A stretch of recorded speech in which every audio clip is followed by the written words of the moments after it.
ponernos de pie, si gustan vamos a empezar. Vamos a orar para que Dios nos guíe esta mañana. Dios, te damos gracias, Padre, como siempre, muchas gracias por un nuevo día de vida que nos has dado, Señor. Te damos muchas gracias porque hoy nos podemos reunir en tu nombre, Señor. Y pues, como siempre, tú sabes que hoy venimos a escucharte a ti, Señor. Nuestra intención no es escuchar a una persona hablar, sino escuchar tu voz.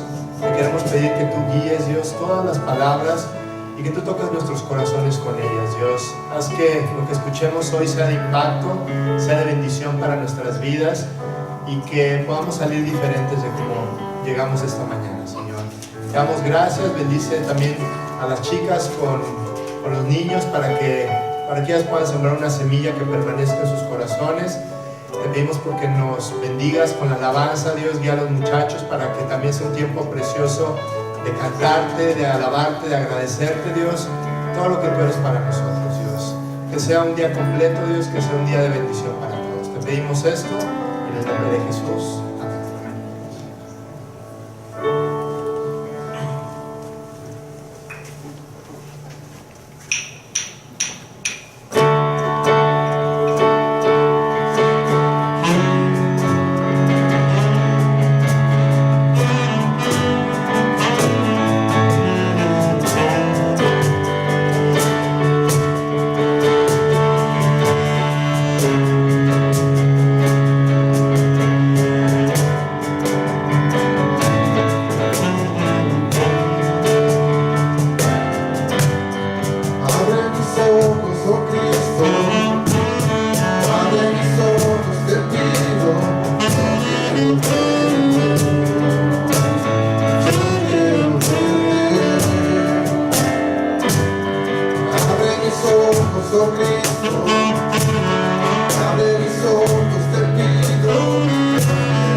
El sol se apagó, cayó el Salvador del mundo. Su cuerpo en la cruz, su sangre derramó, el peso del pecado sobre él.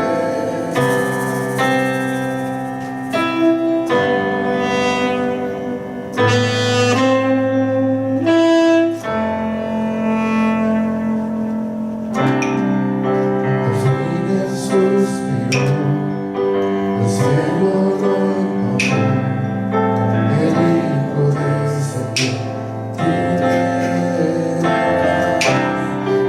la guerra inició, la muerte derrotó, el infierno fue vencido.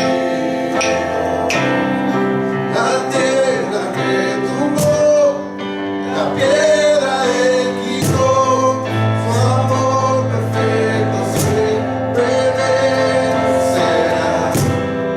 El Rey resucitó, la muerte derrotó, ganando la victoria por siempre.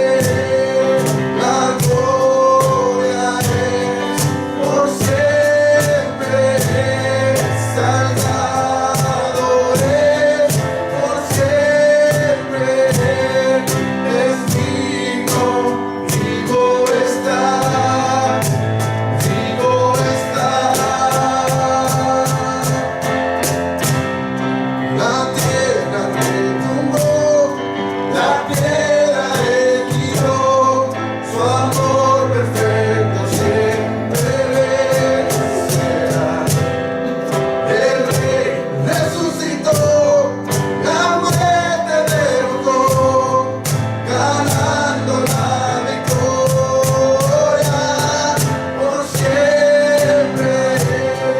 La gloria es por siempre, Salvador es por siempre, es digno, vivo está, vivo está.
Canto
¿Les gusta sentarse?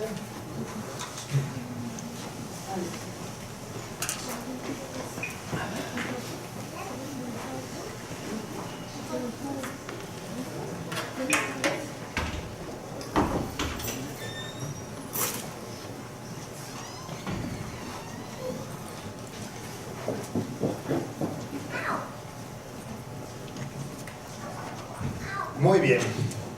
Vamos a empezar con una pregunta en nuestra reunión del día de hoy. ¿Alguien de aquí se enoja? Bueno, yo creo que este es un tema que a todos nos sirve realmente profundizar en él. De hecho, este es un tema que hace algunos años ya habíamos visto en nuestra reunión de domingo. Pero bueno, pues Dios lo ha estado trayendo a mi mente y creo que es una buena oportunidad para reflexionar en este tema. Porque es muy fácil leer la Biblia y pensar que el pueblo de Israel era un pueblo rebelde, ¿no? Es muy fácil pensar que los fariseos eran unos hipócritas, que Adán y Eva cometieron un grave error al desobedecer y no reflejarnos nosotros en la Escritura. Realmente la Biblia fue escrita para que tú y yo ahí nos veamos y que entendamos que todo lo que fue escrito ahí tiene que ver con nosotros. No solamente está Dios narrando la vida o la historia de algunos personajes a lo largo de la historia, sino que realmente está hablando al corazón de cada uno de nosotros. Y a mí me gustaría el día de hoy que tú pensaras, porque así es, que tú eres el protagonista de la Biblia, ¿no? Que tú eres la persona que está narrada en cada una de las páginas de la Biblia. Esta enseñanza no es para el de junto. No pienses, por favor, híjole, ¿cómo no vino mi esposo, mi esposa, o que estuviera aquí fulanito de tal? Realmente esta lección no es para fulanito de tal, es para ti y es para mí. Y les voy a platicar 3 historias que tienen que ver con el enojo y qué es lo que Dios nos enseña a través de ellas. Entonces les voy a pedir que me acompañen. Vamos a Génesis 4 y esta es la primera historia de enojo que nos narra la Escritura. Y vamos a leer a partir del versículo 5, Génesis 4. Y dice así: pero no miró con agrado Dios a Caín y a la ofrenda suya, y se ensañó Caín en gran manera y decayó su semblante, ¿no? Dice que se enojó en gran manera, en otra de las traducciones de la Biblia. Y pues aquí vemos el primer enojo y el primer efecto. ¿Cuál es el primer efecto cuando tú te enojas? Te cambia la cara. No dice que cambió, que decayó su semblante. Y el efecto 6000 años después sigue siendo exactamente el mismo. Lo dice Proverbios 27:19: como en el agua el rostro corresponde al rostro, así el corazón del hombre corresponde al rostro del hombre. Realmente tu cara refleja lo que hay en tu corazón, lo que hay dentro de ti. Así como tú y yo, cuando vamos a algún lugar, algún lago o algún río y te puedes reflejar de alguna manera en el agua, dice la Biblia que así tu cara refleja lo que hay dentro de ti. Y entonces se enoja Caín, ¿no? Porque su hermano hizo algo que le agradó a Dios. Él dijo: pues yo a mi manera, yo voy a hacer las cosas, yo voy a llevar mi relación con Dios, no como Dios dice, sino como yo la quiero llevar, a mi manera. Y entonces pues Dios dice: no, así no es, Caín. Hay una forma de acercarse a mí, no a través de la religiosidad, de esforzarte y echarle ganas para entregarme lo que tú piensas que me tienes que entregar, sino que es a través de mis caminos y mi forma, como yo establecí que tú te relaciones conmigo. Entonces dice el versículo 6: entonces Jehová dijo a Caín: ¿por qué te has ensañado y por qué ha decaído tu semblante? ¿No? Dios le pregunta: ¿qué onda? ¿Qué pasó contigo, Caín? ¿Por qué te estás comportando de esa forma? ¿Por qué actúas así? No, me viene a la mente también la pregunta un poquito antes, en los primeros capítulos de Génesis, capítulo 3, después de que Adán y Eva pecan, y llega Dios con ellos, con Adán, y le dice: oye Adán, ¿dónde estás tú? Dios perfectamente sabía dónde estaba Adán. No le estaba diciendo en dónde estás físicamente, le estaba diciendo: ¿en dónde estás en tu corazón? ¿Qué pasó contigo, Adán? La misma pregunta que en este momento le está haciendo Dios a Caín: ¿en dónde estás? ¿En dónde está tu mente? ¿En dónde está tu corazón? Y realmente el propósito era que Caín dijera: híjole, ¿sabes qué? La verdad es que estoy enojado, tienes razón, no debo de enojarme. La verdad es que tuve envidia de mi hermano porque mi hermano pues hizo algo que a ti te agradó y lo mío no te agradó, y pues ya, vamos a seguir adelante. Esa era la idea que Dios tenía, ¿no? Y esta es una pregunta que Dios constantemente nos hace a nosotros. ¿Por qué te enojas? ¿Por qué estás así? Nosotros somos el protagonista de la Escritura. Y Dios el día de hoy se está parando enfrente de nosotros, obviamente en sentido figurado, y nos dice: ¿dónde estás tú? ¿En dónde está tu corazón? ¿Qué es lo que estás tú haciendo? Y la idea es que nosotros recapacitemos, que nosotros nos demos cuenta de que hay veces que cometemos errores y que en vez de esconderlos y en vez de justificarlos, vayamos delante de Dios y le digamos: ¿sabes qué, Señor? Perdóname, vamos a seguir adelante, voy a arreglar este problema que hay en mi vida. Esa era la respuesta correcta de Caín: estoy mal, Dios, perdóname y voy a seguir adelante. Pero él dijo no. Él decidió justificarse, como tú y yo lo podemos hacer. Entonces él se enoja. Después de que tiene envidia, ya tiene no solamente el problema de la envidia, sino que ya tiene un segundo problema: el problema del enojo. Y tú te das cuenta cómo aquel día Satanás lanzó uno de los ataques más fuertes que le ha mandado al ser humano en toda la historia: el enojo. Le dijo: enójate, enójate, y eso va a echar a perder muchas cosas en tu vida, ¿no? Es un pecado que no es muy condenado socialmente, ¿no? Hay muchas cosas que tú dices: no, hombre, qué bárbaro, esa persona hizo esto, hizo el otro, y qué mal está. Pero el enojo no es de esos pecados. Nomás decimos: esto es bien enojón, soy bien enojón, así soy, ¿y qué? ¿Me aguantas? ¿No? Y realmente es un pecado que tiene consecuencias tremendas, y lo vamos a seguir viendo aquí. Satanás nos dice: enójate cada vez que las cosas no salen como tú quieres que salgan. Si el de adelante no maneja rápido, ¿no? Si no está, si tú tienes prisa, ¿no? O sea, tienes todo el derecho de enojarte. Enójate. Si tu esposa no te respondió como debía, ¿no? Pues tú vienes cansado de todo el día de trabajo y tu esposa no te trata con... enójate, tienes el derecho, ¿no? Si tus hijos están dando lata, si tu jefe no actúa como tú quieres que lo haga, enójate, tienes todo el derecho. Y si te das cuenta, el diablo muchas veces no nos invita a hacer cosas grotescas, cosas que son muy equivocadas, porque sabe que no las harías, pero empieza a poner una gota de engaño en un mar de verdad. Eso es lo que él hace. Empieza a contaminar tu vida tan solo un poquito, y después empieza a crecer esto. Él solamente siembra la semilla, y lo demás, el enojo lo hace por sí solo. Y muchas veces terminamos haciendo verdaderas locuras. Tú y yo no sabemos hasta dónde nos puede llevar el enojo.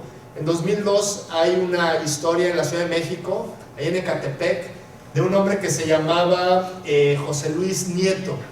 Era una persona que todos los días pasaba manejando su carro y le chocaba que los niños hacían honores a la bandera en la calle, porque la escuela no tenía un patio, no tenía un lugar.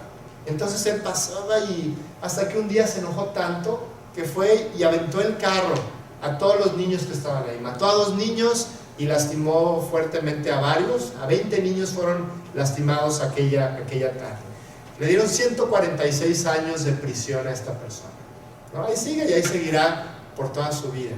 El enojo, en verdad, que nos puede llevar a lugares en donde jamás nosotros lo sospechamos. Entonces sigue la conversación entre Dios y Caín.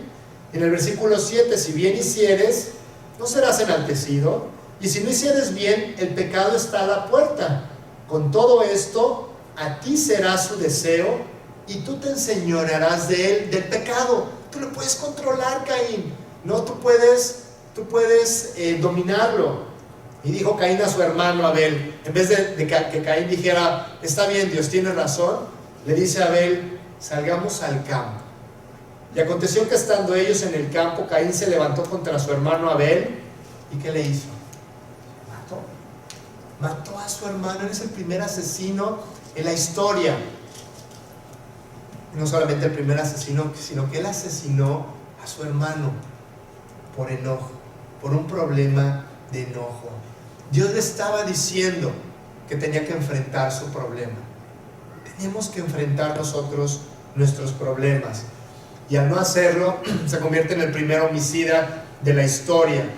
Entonces, Dios, después de que Caín mata a su hermano, le dice, y Jehová dijo a Caín, ¿dónde está Abel, tu hermano? Y él le respondió, no sé, ¿soy acaso guarda de mi hermano? Ahora ya tenía toda una bola de problemas. Empezó con la envidia, siguió con el enojo, después se convirtió en un asesino, ahora es un mentiroso. ¿Y sabes qué pasa? Que cuando tú le abres la puerta a un pecado, la puerta se queda abierta. Y que venga lo que sea, ¿no? Y terminamos haciendo muchas cosas. Satanás nos hace pedazos cuando nosotros no arreglamos los problemas que Dios quiere que nosotros arreglemos. Entonces Dios decide terminar con el juego y le dice, ¿qué has hecho? La voz de la sangre de tu hermano clama a mí desde la tierra. Esta pregunta percibe a Caín durante toda su vida. ¿Qué hice? ¿Qué has hecho, Caín? Y así es el enojo. Nosotros cumplimos nuestra venganza, cometemos nuestra locura, ¿no? Y nos dolemos por toda la vida.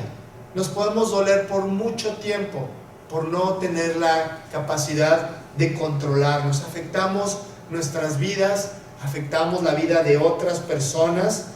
Y esta pregunta nos persigue a todos cada vez que nos enojamos. ¿Qué hiciste? Y yo te quiero hacer una pregunta.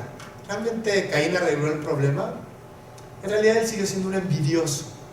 Si no ponía esto en manos de Dios, si él no arreglaba su situación, él iba a seguir siendo un envidioso por toda su vida. El hecho de matar a su hermano no arregló nada. El hecho de que grites, que te enojes, que critiques, que digas, que hagas cuando estás enojado, te tengo que decir que eso no va a arreglar absolutamente nada. Tú tienes que reconocer que es un problema que Dios te tiene que ayudar a arreglar. Él siguió siendo un envidioso por el resto de su vida. ¿Y sabes qué hizo Dios? Dios lo marcó. Lo marcó en señal de que cuando nosotros cometemos este tipo de errores, este tipo de pecados, nuestra vida puede quedar marcada por siempre. Él recordó hasta el último aliento lo que había hecho. Recordó su enojo, recordó las consecuencias del enojo, el remordimiento de haber matado a su hermano. ¿Te imaginas? Realmente fue tremenda esta mala decisión que cometió Caín. Nos vamos a la segunda historia de enojo. Les voy a pedir que nos veamos a Segunda de Reyes, capítulo 5. Y es la historia de un hombre llamado Naamán. Naamán era el general de un ejército muy importante de Siria.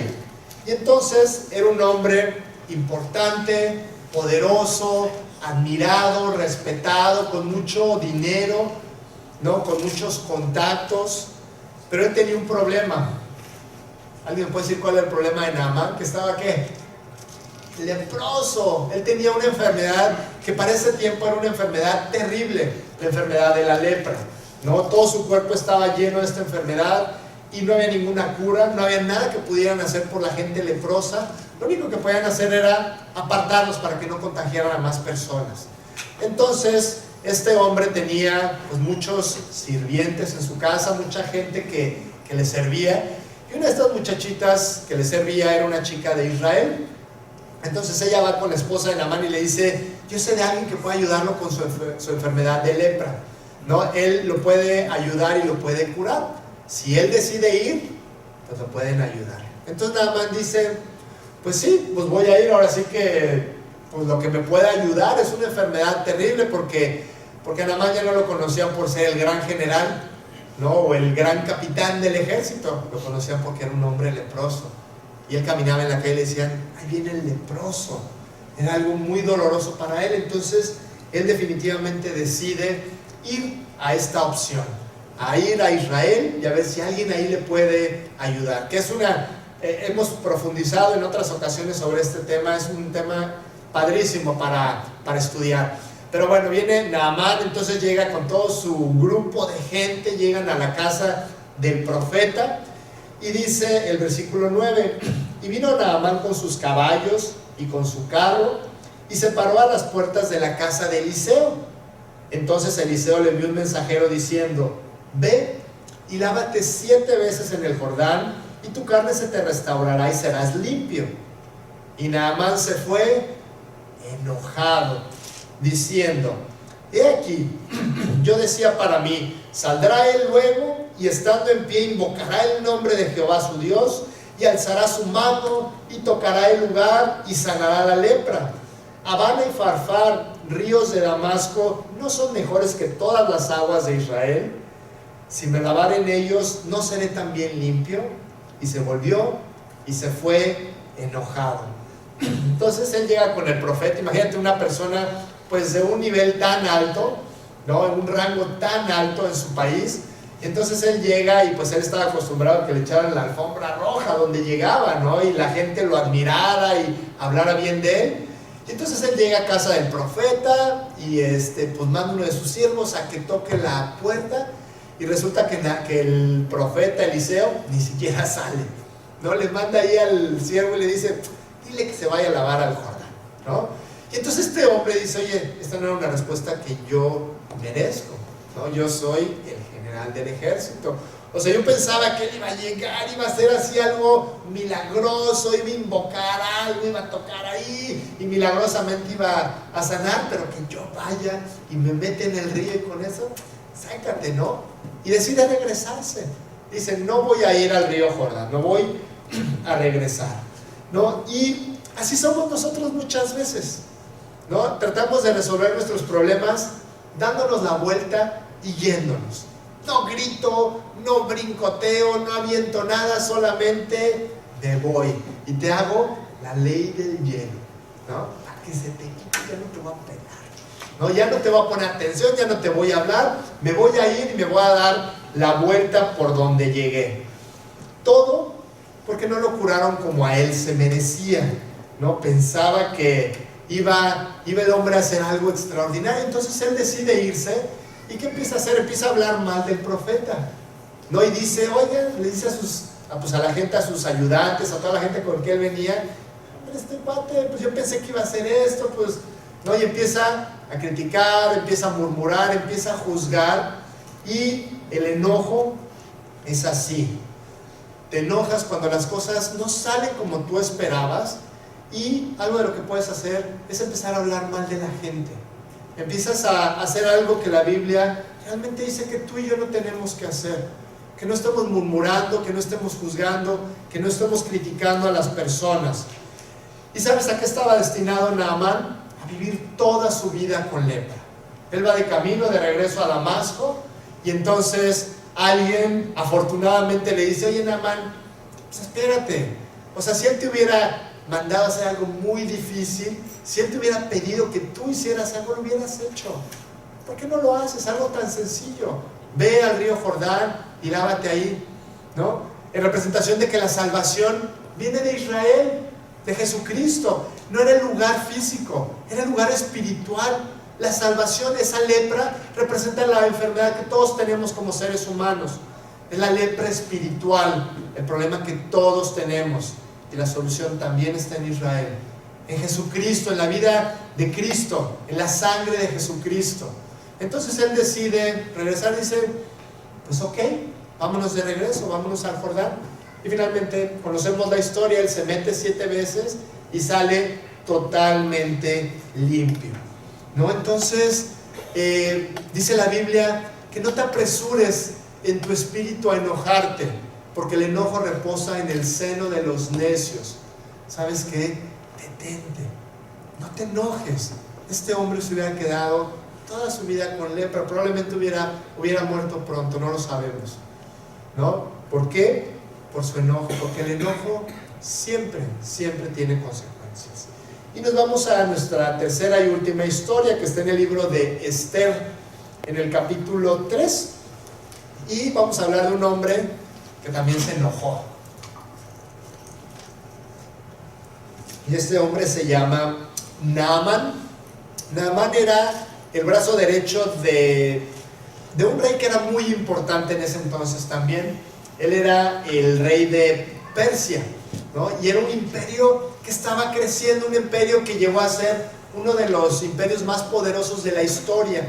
Entonces el rey tenía, pues obviamente a sus colaboradores, pero había uno en especial que estaba por sobre todos los demás, que se llamaba Amán. Entonces, era un hombre tan importante que la gente cuando lo veía se hincaban, le hacían reverencia, ¿no? Entonces, pues este cuate tenía el orgullo, pero hasta las nubes. Entonces, pues estaba acostumbrado a que todo el mundo le hiciera reverencia. Pero había un hombre que no lo hacía así, un hombre que se llamaba Mardoqueo. Y este hombre no se hincaba delante de él porque decía: yo solamente me hinco delante de Dios. Yo no le voy a dar reverencia a nadie más, ¿no? Refiriéndose a que este hombre tenía una vida totalmente entregada a Dios. En nuestro tiempo sería el no darle reverencia a todas las cosas que hay en esta vida, a no poner nuestros ojos en todas las cosas que se nos ofrecen, no al dinero, a los bienes, a las personas, sino que Dios sea la primera persona que está en nuestra mente, en nuestra lista de prioridades. Así era este hombre Mardoqueo. Entonces a Amán pues le chocaba que no se hincaba y le tenía pero mucho rencor, mucho odio. Y entonces dice Esther capítulo 3 versículos 5 y 6: y vio a Amán que Mardoqueo ni se arrodillaba ni se humillaba delante de él, y se llenó de ira, pero tuvo en poco poner mano en Mardoqueo solamente, pues ya le habían declarado cuál era el pueblo de Mardoqueo, el pueblo judío, y procuró Amán destruir a todos los judíos que había en el reino de Asuero, que era el rey, al pueblo de Mardoqueo. Entonces él, no conforme con hacerle daño a una persona, dijo: yo voy a destruir a toda tu nación. La vanidad trajo como consecuencia aquí el enojo. Y él dijo: yo no voy a estar conforme con hacerle daño solamente a él, le quiero hacer daño a toda su gente, porque el enojo siempre quiere más, y más nunca es suficiente. Cuando te enojas, tú quieres más y más en contra de las personas, y nunca vas a estar conforme, así le pase lo que le pase a la otra persona. Y el enojo en muchas ocasiones te envalentona y dices: ahora sí vas a ver lo que voy a hacer. Y él iba a cometer una locura, iba a matar a miles de personas, ¿te imaginas? A miles de personas. Vanidad, enojo, locura, una total locura. La semilla en este caso fue la vanidad. Dice Proverbios 14:17: el que fácilmente se enoja hará locuras, y el hombre perverso será aborrecido. No, aquí es impresionante la advertencia de Dios.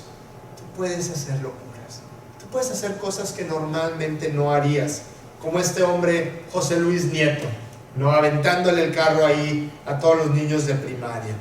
Y es increíble porque el diablo, el mundo, nos da una idea de que la persona que se enoja mucho es una persona que tiene mucho carácter, ¿no? Así dices: no, hombre, este es de carácter fuerte porque se enoja mucho.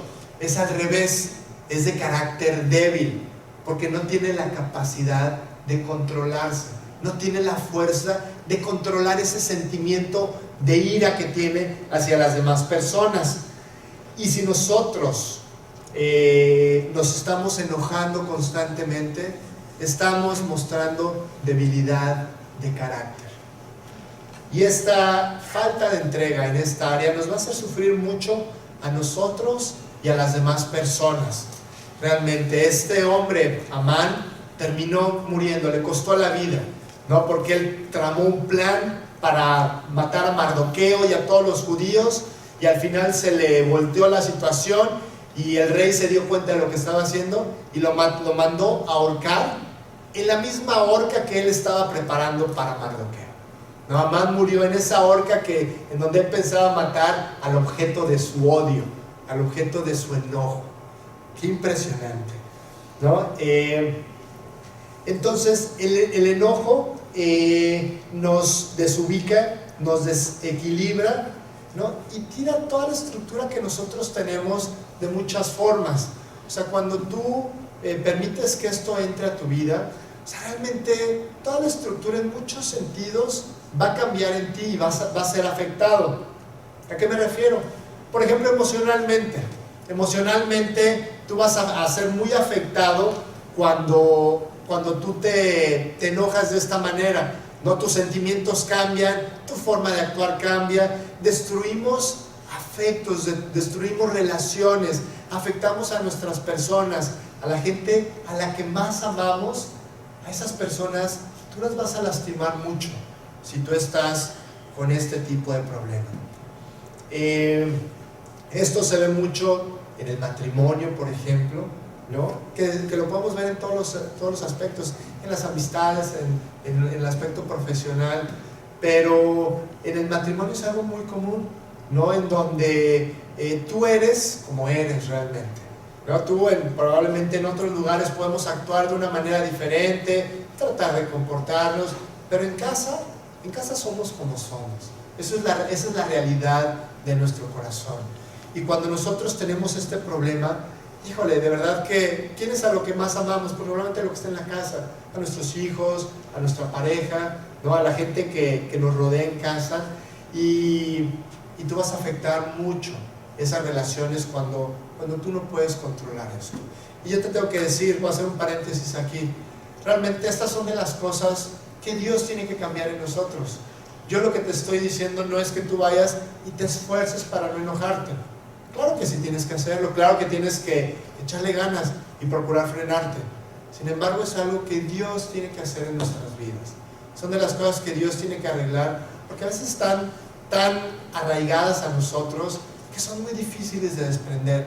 En menos de lo que te das cuenta, ya te volviste a enojar, ya volviste a gritar, ya volviste a decir esa mala palabra. Entonces, esto tenemos que orar por ello. En oración es como Dios va a poder empezar a hacer un trabajo de cambio en nuestras vidas. También somos afectados intelectualmente cuando nosotros permitimos la ira en nuestras vidas. ¿Por qué? Porque ya no pensamos bien, porque no pensamos ni lo que decimos ni lo que hacemos, solamente nos dejamos llevar por el sentimiento de enojo que tenemos, pero no somos sensatos, hablamos y decimos cosas que normalmente no haríamos, lo que normalmente no diríamos, pero en ese momento lo hacemos y lo decimos.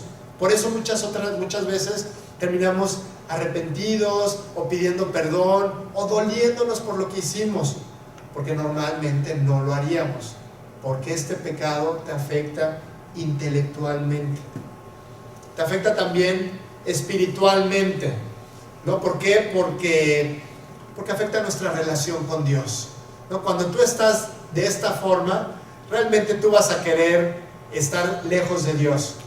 Cuando tenemos un problema, estamos muy enojados, híjole, nos cuesta trabajo leer la Biblia, nos cuesta trabajo ponernos a orar un rato y decirle: Señor, necesito esto, ayúdame en el otro, perdóname por esto.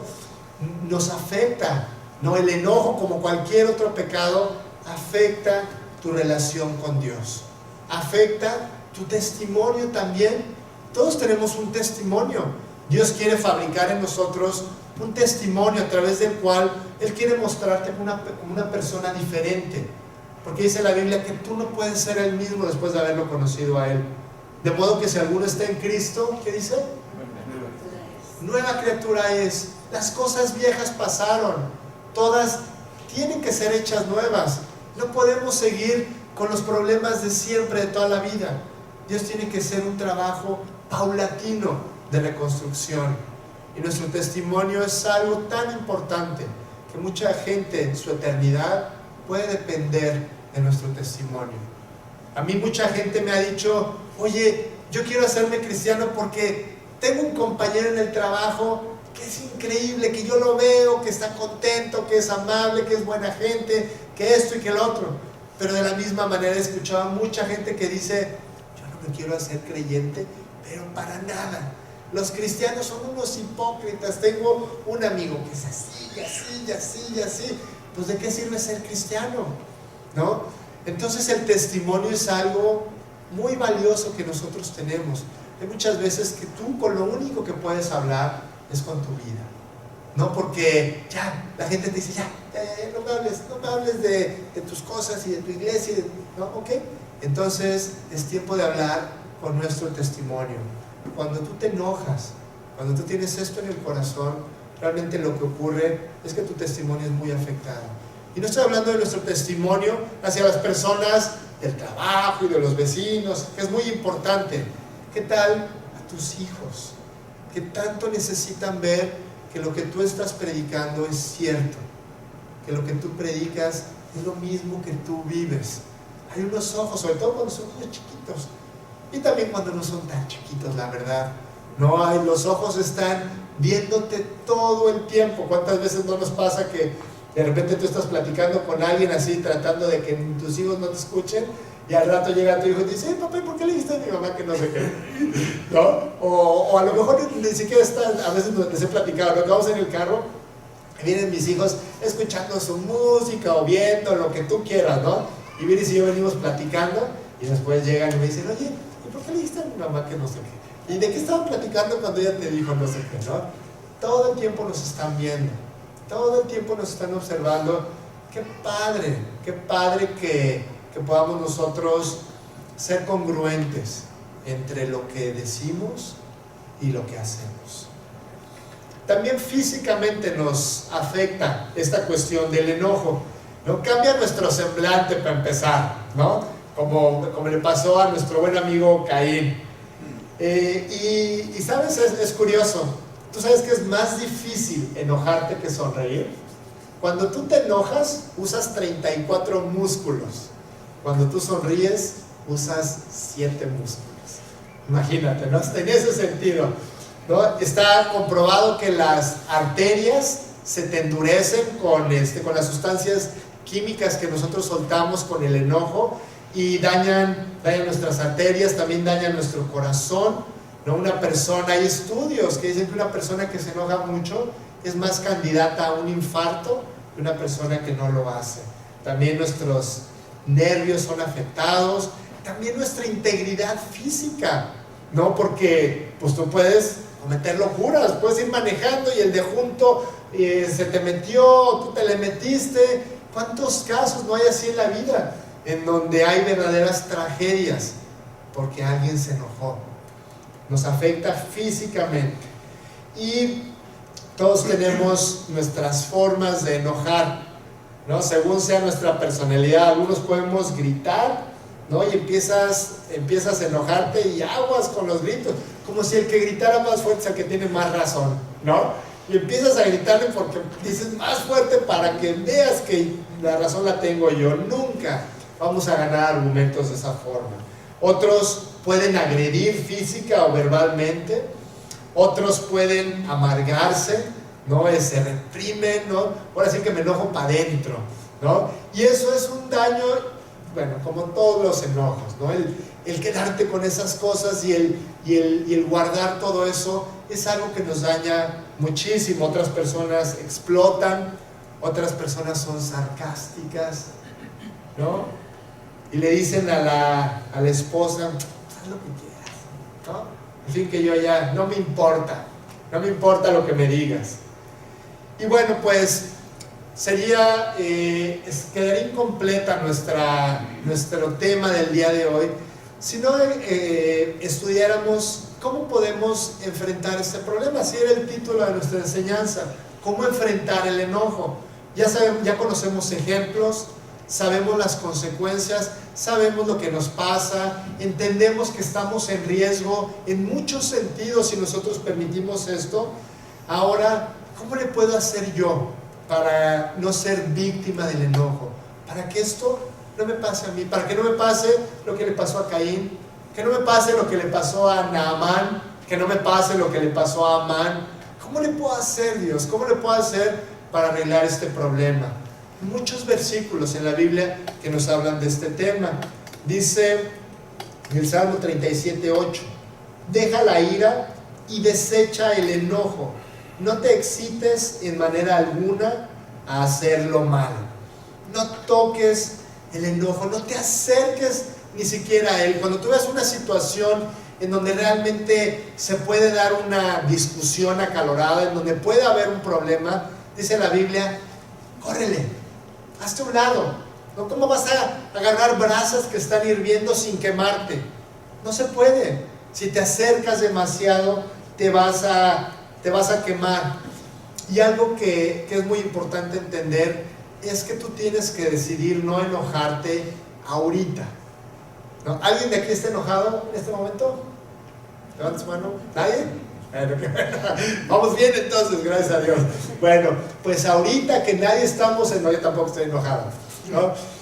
Ahorita que nadie estamos enojados, ahorita tenemos que decidir, tenemos que orar, tenemos que pedirle a Dios por sabiduría, porque va a llegar un momento, y les puedo asegurar, pronto, en que nosotros vamos a ser tentados a enojarnos. Vamos a ser tentados a caer en este problema. Entonces tenemos que ir el día de hoy con Dios y decirle, Señor, ayúdame en esta área.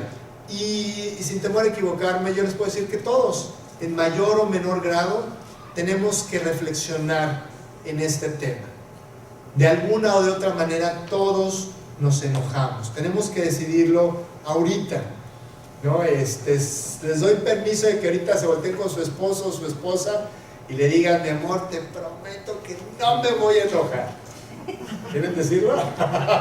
Se los dejo para que en su casa. Y le va a decir, no me voy a enojar, y cada vez que me enoje, cuente lo que dijeron el domingo. ¿Vale? Bueno, y ya en serio, o sea, debes de darte cuenta de todo lo que pones en juego cada vez que tú te metes en este asunto, tu matrimonio, tu relación de trabajo, tu relación con tus papás, con tus compañeros, en el equipo de fútbol, ¿no? Lo que pones en juego, si tú te enojas, ¿no? Puedes terminar mal. Decídelo en este momento. Otro consejo que nos da la Biblia está en Proverbios 22, 24 y 25. No te entremetas con el iracundo, ni te acompañes con el hombre de enojos, no sea que aprendas sus maneras y tomes lazo para tu alma. Bueno, el segundo consejo que Dios nos da es, cuida tus amistades. Tú tienes que cuidar la gente con la que convives en todos los aspectos. Y bueno, en el aspecto de la ira, pues no es diferente. Es exactamente igual, ¿no? O sea, si hay gente que tú ves que van a lugares que no están bien, o que tienen conversaciones que no son correctas, pues Dios dice, aguas, ¿no? Os unáis en yugo desigual con los incrédulos, porque ¿qué compañerismo tiene la justicia con la injusticia? ¿O qué comunión la luz con las tinieblas? Así dice la Biblia. Realmente nosotros tenemos que cuidar nuestras amistades en todos los aspectos. Y si tú estás con una persona que constantemente se está enojando, que constantemente tiene este problema, dice, vas a aprender sus maneras. Vas a terminar probablemente haciendo lo mismo que él. No te vas a enojar con él. No sé, hay una persona que tú sabes que siempre le echa bronca a todo el mundo. Híjole, pues ten cuidado. No te acerques demasiado, porque al rato tú vas a terminar en ese problema, ¿no? Dice, lo comentamos hace ratito, Eclesiastés 7:9. No te apresures en tu espíritu a enojarte, porque el enojo reposa en el seno de los necios. Cuenta hasta 10. No sé si se acuerdan de ese comercial. Bueno, los chavos seguro que no, pero hace muchos años en México había un comercial, ¿no? Que estaba la mamá, el papá o la mamá en el carro así manejando, así todo el estrés del tráfico, y los niños atrás pegándose y gritando, ¿no? Y la mamá se voltea así como para darles un zape durísimo, y decía, cuente hasta 10, 9, y así empezaba, ¿no? Y la esposa ya empezaba así. Y es como los refrescos, ¿no? De repente te sirves, agarras un refresco, lo abres, le sirves todo el gas hasta arriba, ¿no? ¿Y qué es lo que haces? Esperas tantito, ¿no? Y empieza a bajar. Así tenemos que hacer nosotros con el enojo. No te apresures a enojarte, da un poco de tiempo. Hay veces que el enojo puede permanecer. De hecho, el enojo da como consecuencia el rencor y el resentimiento, ¿no? Tú te enojas con una persona porque te hizo algo, y ya después a lo mejor el enojo ya no es tan importante, pero ya es el resentimiento que tienes contra esa persona. ¿no? Pero si tú el enojo lo puedes mitigar, si tú puedes sobrevivir los primeros segundos, tienes altas posibilidades de éxito. Detente, dice Dios, no te apresures. Y dice, no te apresures en tu espíritu a enojarte, ¿no? El enojo es un problema del corazón, es un problema interno. Pídele a Dios sabiduría, ¿no? Dice que el enojo reposa en el seno de los necios, ¿no? Y tú puedes ser necio o tú puedes ser sabio. Quiere decir que el enojo reposa en el seno de los necios. Quiere decir que si tú te alcanzas a controlar, si tú tienes la guía de Dios y la capacidad de poder frenar el enojo, dice la Biblia que tú y yo somos sabios. Lo comentamos hace 8 días. La sabiduría es la palabra de Dios aplicada a nuestra vida. Una persona sabia es una persona que escucha estas cosas y las pone en práctica. No le entran por un oído y le salen solamente por el otro. Dice también en Proverbios 19:11, la cordura del hombre detiene su furor y su honra es pasar por alto la ofensa. Y este es un versículo precioso. Tú tienes que aprender a perdonar.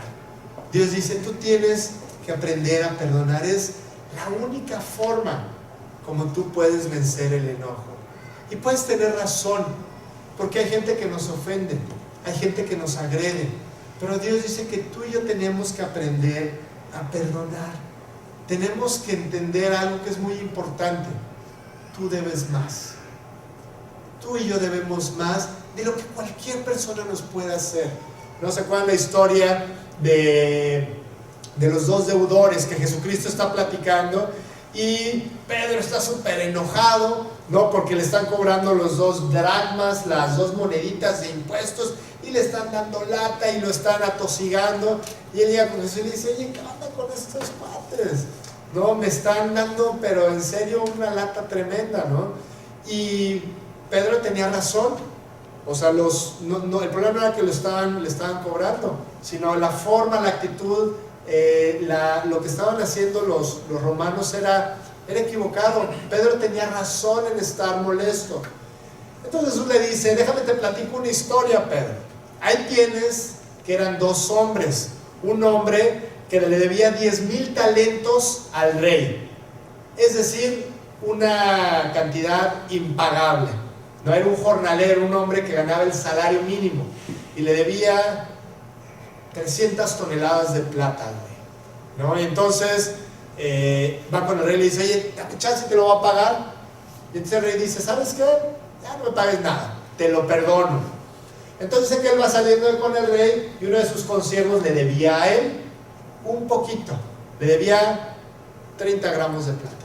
Entonces le dice, oye, dame chance y te lo voy a pagar. Y dice, no, hombre, que te voy a andar perdonando, a la cárcel, y lo mete a la cárcel, ¿no? Entonces Jesús dice, esa es la proporción de lo que una persona te pueda deber a ti comparado con lo que tú le debes a Dios.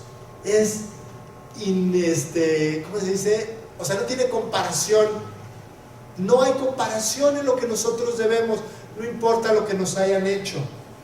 Tenemos que aprender a perdonar, porque nosotros debemos más. Dice Efesios 4:22, en cuanto a la pasada manera de vivir, despojados del viejo hombre que está viciado conforme a los deseos engañosos. El viejo hombre nos va a aconsejar viejas cosas. Vive como si tú no tuvieras a Dios. Entonces despójate de esa parte de ti que no quiere perdonar, que no quiere arreglar, que no quiere estar en armonía. Y dice el versículo 26, airaos, pero no pequéis. No se ponga el sol sobre vuestro enojo, ni deis lugar al diablo. ¿Te puedes contrariar? ¿Puedes no estar de acuerdo? Claro que sí.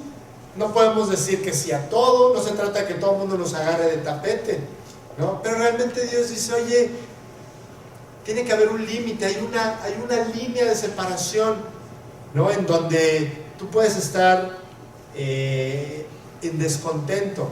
Dice, pero cuida tu corazón, no peques. Dice Proverbios 4:23, sobre toda cosa guardada, guarda tu corazón. guarda tu corazón.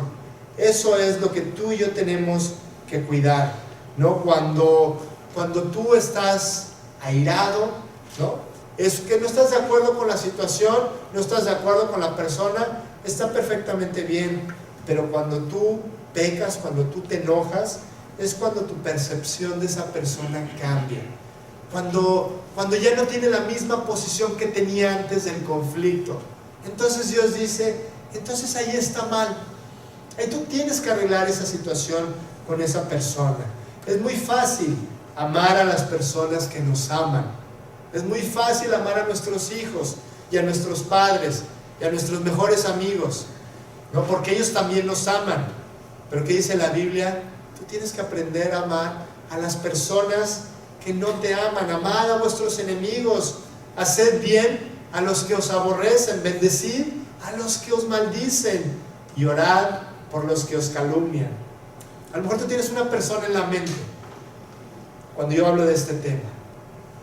Yo te quiero preguntar si estás orando por esa persona. ¿Podrías tú orar sinceramente por esa persona y decirle: Señor, con todo mi corazón te pido que lo bendigas o que la bendigas, que le vaya bien, que te conozca, ¿no? Realmente a eso estamos llamados. Si no, Dios no hace una diferencia en nuestras vidas. Si no, Dios en ese aspecto no somos una nueva criatura, somos la misma vieja criatura. La pasada manera de vivir, estamos comportándonos como si no conociéramos a Dios, pero realmente el llamado es a ser diferentes, ¿no? Porque nosotros debemos más. Y dice: no se ponga el sol sobre vuestro enojo, que no pase la noche, no te vayas a dormir sin arreglar un problema que hay con tu esposa o con tu esposo, ¿no? Realmente lo que tú tienes que hacer es arreglar esas cosas lo antes posible, porque si no, se van encarnando.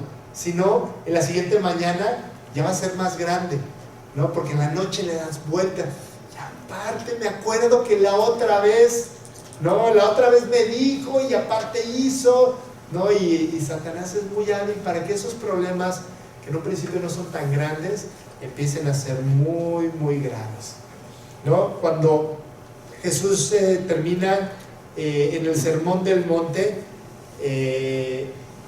empieza a hablar acerca de este tema. Pero cuando Jesús está hablando en el Sermón del Monte, Él habla acerca del enojo y dice: oísteis que fue dicho a los antiguos: no matarás, y cualquiera que matare será culpable de juicio. Pero yo os digo que cualquiera que se enoje contra su hermano será culpable de juicio. Y cualquiera que dice, aquí me equivoqué, y cualquiera que diga necio a su hermano será culpable ante el concilio. Y cualquiera que le diga fatuo, tonto, quedará expuesto al infierno de fuego. Dios está comparando el enojo con el asesinato.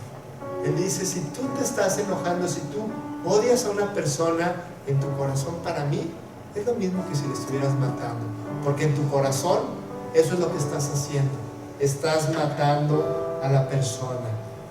A los ojos de Dios los pecados son iguales, el enojo y el asesinato. Finalmente, hoy estamos nosotros delante de Dios, estamos escuchando su palabra, por eso estamos delante de Él. Y realmente lo que Dios dice es: ok, con lo que tú has escuchado el día de hoy, tú puedes hacer dos cosas.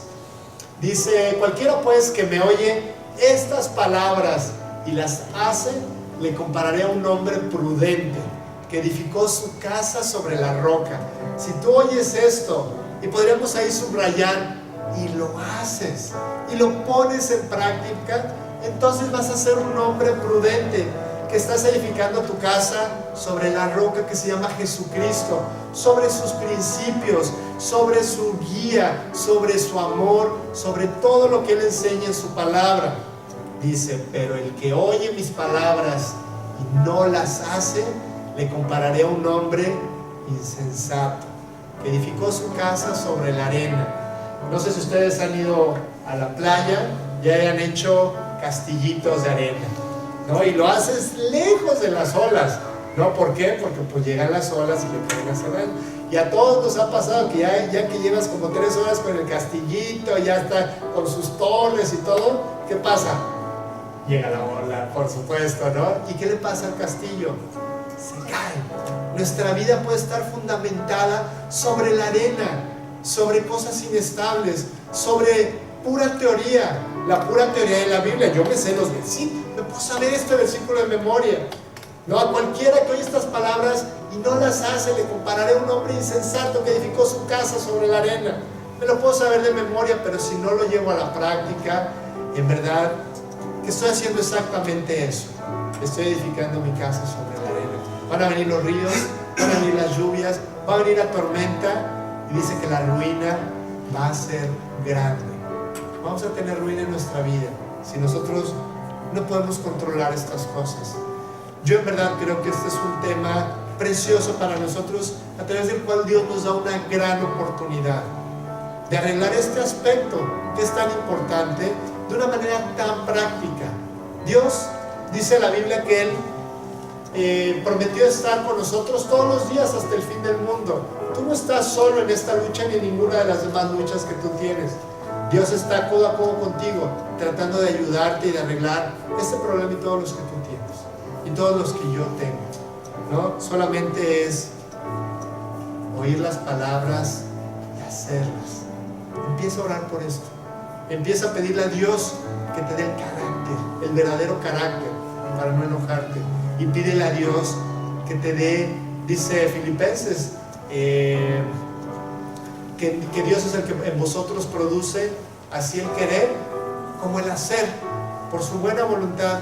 Dios quiere ayudarnos y quiere movernos a hacer esto. Haz tu parte y Dios definitivamente va a hacer la suya. Les voy a pedir si nos ponemos de pie para terminar con una canción de alabanza, por favor.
lleves con bien, Señor, que cuides a las familias, Padre, de regreso a su casa. Te damos gracias por este servicio, Señor. En el nombre de Jesús.